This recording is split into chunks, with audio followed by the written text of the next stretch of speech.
And there came two angels to Sodom at even, and Lot sat in the gate of Sodom. And Lot seeing them rose up to meet them, and he bowed himself with his face toward the ground.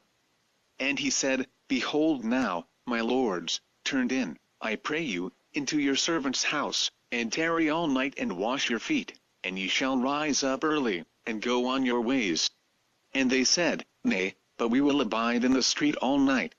And he pressed upon them greatly, and they turned in unto him and entered into his house, and he made them a feast, and did bake unleavened bread, and they did eat. But before they lay down, the men of the city, even the men of Sodom, compassed the house round, both old and young, and all the people from every quarter.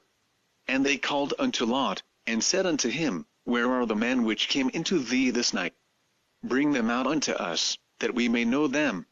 And Lot went out at the door unto them, and shut the door after him, and said, I pray you, brethren, do not so wickedly.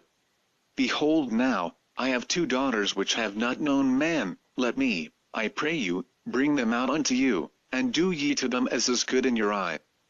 Only unto these men do nothing, for therefore came they under the shadow of my roof. And they said, Stand back.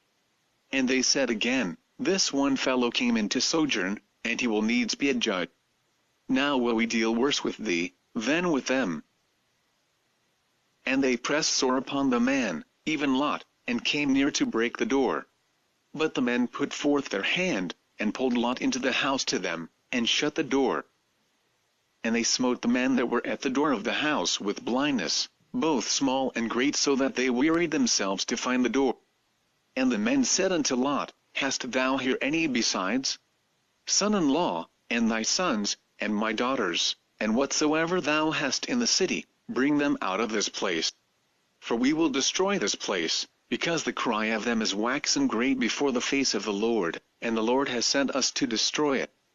And Lot went out, and spake unto his sons-in-law, which married his daughters, and said, Up, get you out of this place, for the Lord will destroy the city. But he seemed as one that mocked unto his sons-in-law.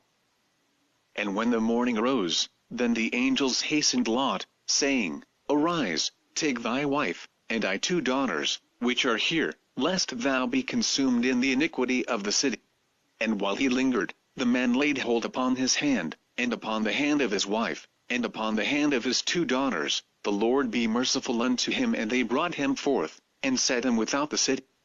And it came to pass, when they had brought them forth abroad, that he said, Escape for thy life, look not behind thee, neither stay thou in all the plain, escape to the mountain, lest thou be consumed. And Lot said unto them, Oh, not so, my lord. Behold now, the servant hath found grace in the sight, and now has magnified thy mercy, which now hast to showed unto me in saving my life, and I cannot escape to the mountain, lest some evil take me, and I die. Behold now, this city is near to flee unto, and it is a little one.